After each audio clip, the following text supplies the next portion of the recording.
पितृदोष हो ना, ऐसा लगे कि पितृदोष बहुत ज्यादा है, 1 रुपए कमा रहे हैं, 1.25 रुपए खर्च हो रहा है, हाथ में पैसा नहीं टिक रहा, दुकान 4 दिन अच्छी चल रही है, फिर व्यापार डाउन हो जाता है,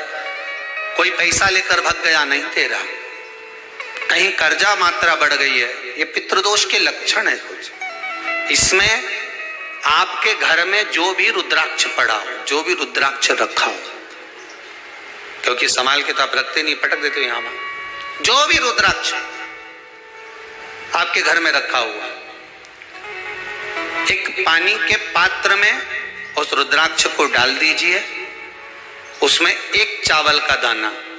डाल दीजिए। महाराज,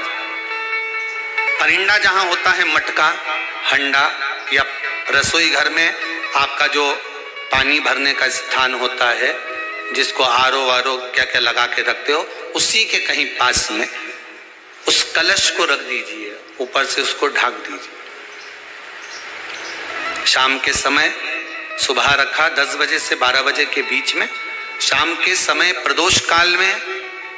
भगवान शंकर का नाम स्मरण कर कर, ओम नमः शिवाय बोलकर, श्री शिवाय नमस्तुभ्यम बोलकर, या महामृत्युंजय मंत्र का स्मरण कर कर, या गायत्री मंत्र का स्मरण कर कर, जो मंत्र आपकी बुद्धि में, विवेक में समाहित हो, उस मंत्र का नाम लेकर राम कृष्ण हरि जो बोल सकते हो, एक घी का दिया अवश्य प्रज्वलित करें, लंबी बाती का। कौन सी बाती का? फूल बत्ती का नहीं, गोल बत्ती का नहीं, लंबी बाती का। बत्ती का मुख दक्षिण की ओर, कहां पर होना चाहिए? दक्षिण की ओर, ना पूरब,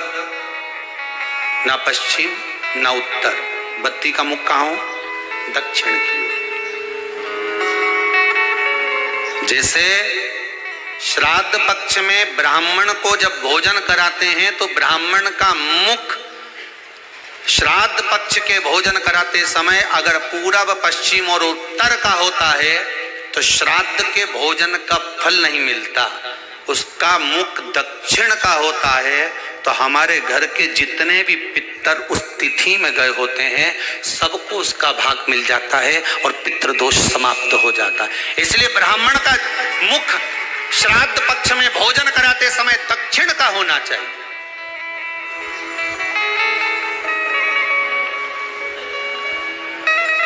ब्राह्मण का मुख दक्षिण का।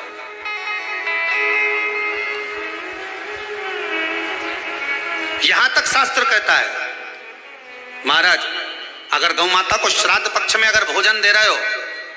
तो गाय का मुख अगर दक्षिण का है, गाय का, आपका मुख भले उत्तर का हो, गाय का मुख दक्षिण का हो, आपका मुख भले पूरा पश्चिम कहीं का, गाय का मुख अगर दक्षिण में,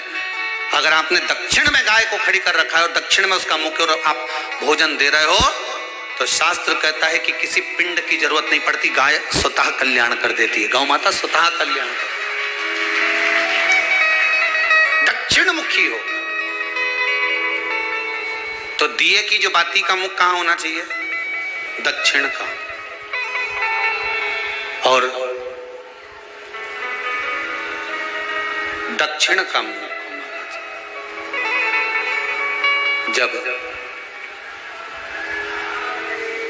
जब दक्षिण का मुख हो, दक्षिण की ओर बाती हो महाराज, तब दक्षिण की बाती जलाने के बाद में भगवान से वहीं पर प्रार्थना करें। जो कलश रखा है उसके ऊपर जो प्लेट रखी है, ढका गया है, वहां अपना सीधा हाथ रखें और अपने पूर्वजों का, अपने पितरों का स्मरण करें कि मेरे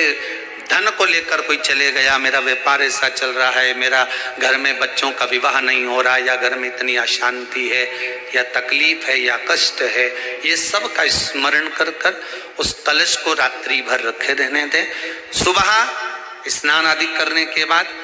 फिर एक घी का दिया दक्षिण की ओर लगाकर सुबह 10 बजे से 12 बजे के बीच में उस जल को शिव जी को समर्पित कर कर जाएं और वो रुद्राक्ष लेकर वापिस सजाएं। महाराज वापिस सजाएंगे, उस रुद्राक्ष को अपने घर में रख दीजिए। वर्ष भर वो रुद्राक्ष आपको कभी बीमारी से नहीं घिरने देगा, कभी किसी जगह खड्डे में नहीं जाने देगा, वो उन्नति की ओर ही बढ़ाएगा। भले कोई भी रुद्राक्ष हो, 1 मुखी से लेकर 14 मुखी, 20 मुखी, 18 मुखी, जो रुद्राक्ष आपके पास में, आप तो उसका स्मरण करिए, आप उसका